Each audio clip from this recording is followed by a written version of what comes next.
नमस्कार। मैं PC Joshi neurotherapist Haldwani Uttarakhand तल्ली हल्द्वानी में हमारा सेंटर रहता है। और हमारे पास डिस्क बल से पीड़ित बसंत मेलकानी जी जो कि हरिपुर नायक में रहते हैं और वहाँ से यहाँ आते हैं। और इनको सर्वाइकल एरिया में डिस्क बल्स था और कमर में भी थोड़ा इनको डिस्क बल्ज की समस्या थी L5S1 में।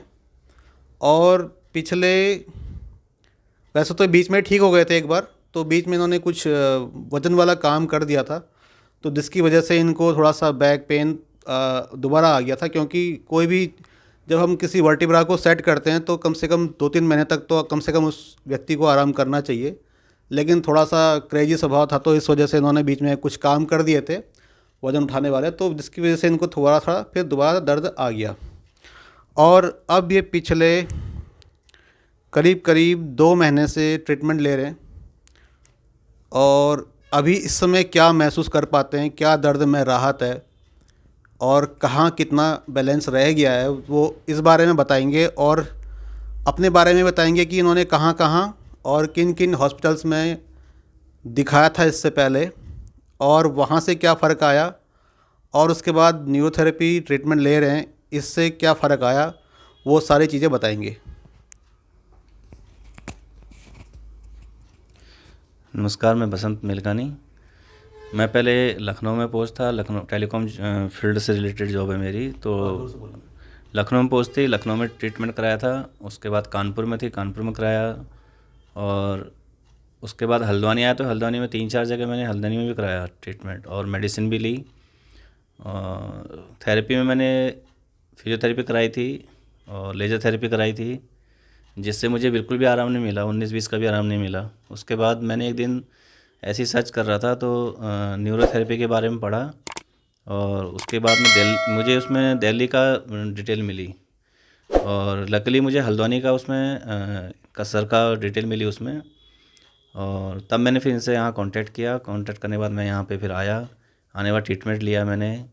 और इस समय मुझे जो वो है 80% रिलीफ है मुझे, और 20% मेरा वो भी टेलबोन जो कि डिस्क बल से अलग पार्ट है, वो उसमें मेरी थोड़ी प्रॉब्लम है। उसका ट्रीटमेंट मैं भी ले रहा हूँ। आशा करता हूँ वो भी जल्दी ठीक हो जाएगा मेरा यहाँ पे। और डिस्क बल्जिंग मेरा 80% अभी ठीक है। पहले क्या दर्द आता था? पहले मुझे बहुत दर्द बहुत ज़्यादा था। मैं बात करना पड़ रहा हूँ। इस पे मेरे बैक पेन होता था। उसके बाद सीधे वो राइट लेग में पूरा जाके मेरे को उठने बैठने में प्रॉब्लम होती थी। मैं उठ बैठ नहीं सकता था, लेटने में प्रॉब्लम थी, बैठने में प्रॉब्लम थी, चल तो बिल्कुल नहीं पा रहा था। 3 से 5 मिनट का भी मैं स्टैंडिंग जो मेरा टाइम था वो मुश्किल से 3 से 5 मिनट का था। और अब मैं 1-1.5 घंटा आराम से काफ़ी चल सकता हूँ, बैठ सकता हूँ, उठ सकता हूँ। रिलीफ है मुझे बहुत ज़्यादा अभी। जैसा कि ये खुद कह रहे हैं कि इनको रिलीफ है। जब हमारे पास शुरुआत में आए थे, ये कभी खड़े होकर बात करते थे, कभी बैठ के बात करते थे, मतलब प्रॉपर बात नहीं कर पाते थे क्योंकि वो फिर पैर में सुन्नपन भारीपन आना शुरू हो जाता था। और ऐसा लगभग लगभग इनको जब हम ट्रीटमेंट भी दे रहे थे तो उस दौरान भी इनको लगभग लगभग 15-20 दिनों तक ऐसा होता रहा कि दर्द आ रहा है, 5 मिनट का टाइम बढ़ा है, 2 मिनट का टाइम बढ़ा है। क्योंकि मैं डेली अपडेशन इनसे लेता था, तो ये ऐसा बताते थे कि आज थोड़ा सा 5 मिनट का टाइम बढ़ गया।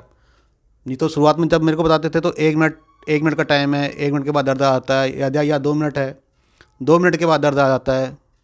फिर धीरे धीरे वो टाइमिंग बढ़ी इनकी, बढ़ते बढ़ते अभी 1-1.5 घंटा ये मतलब आराम से हो जाते हैं खड़े, और चल भी पाते हैं ना आराम से भी। बिल्कुल बिल्कुल, अभी मैं चल पा रहा हूँ। आधा पौन घंटा मैं चल लेता हूँ, उसके बाद भी चल सकता हूँ, लेकिन उससे ज़्यादा चलना होता नहीं है, तो चल ले रहा हूँ अभी आराम से मैं। ऐसी कोई दिक्कत नहीं है मेरे साथ अभी। वो थोड़ा बैठ के उठने में और उठ के बैठने में, अगर ज़्यादा देर खड़े रह गए तो बैठने में थोड़ा बहुत दर्द है। वो 20% का ही गैप जो रह गया है वो ये दर्द है बस, बाकी मुझे रिलीफ है पूरा। जो इनको अभी जो दर्द रह गया है वो एक ही पोजीशन में, जैसे अभी हम बैठे हैं, मान लो हम इसमें हिलते नहीं हैं, तो इस पोजीशन में बैठे बैठे इनका जो हमारा टेल बोन का एरिया होता है, जो हमारी स्पाइन जाती है, लास्ट जो उसका सिरा होता है वहाँ पे, क्योंकि वो अंदर जाके मुड़ जाती है जिस पे हमारा हिप टिका होता है लगभग लगभग, तो वहाँ पे जाके इनको थोड़ा सा दर्द आता है। और वो भी आधा घंटे के बाद करीब आता है, क्योंकि कहीं पे लंबा सफ़र करना पड़ गया तो थोड़ा सा इनको दिक्कत वहाँ पे आती है। अब वो भी थोड़ी बहुत है, मतलब पूरी तरह ख़त्म नहीं है अभी भी। और लेकिन अभी हम उसी पे काम कर रहे हैं। और ऐसे लोग जो हल्द्वानी में रहते हैं उनको न्यूरोथेरेपी के बारे में क्या बताना चाहेंगे, क्या कहना चाहेंगे? बहुत अच्छा ट्रीटमेंट है, लेना चाहिए। और इसके बारे में भी बहुत लोगों को पता भी नहीं है, लेकिन मुझे बहुत अच्छा लगा, इस चीज़ के बारे में जान के भी पता अच्छा लगा और ट्रीटमेंट लेने के बाद ही बहुत अच्छा लगा है। इन्होंने जो फ़ील किया है वो उनकी अंदर की फ़ीलिंग है, क्योंकि मैं भी खुद देख रहा हूँ, क्योंकि इतना लंबा टाइम कोई टिकता नहीं है कमर दर्द का पेशेंट।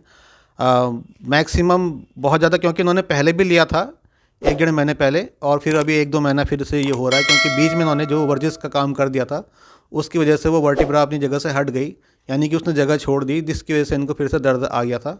और अभी फिर से ये 1 2 महीने की गैप के बाद फिर से आए हैं।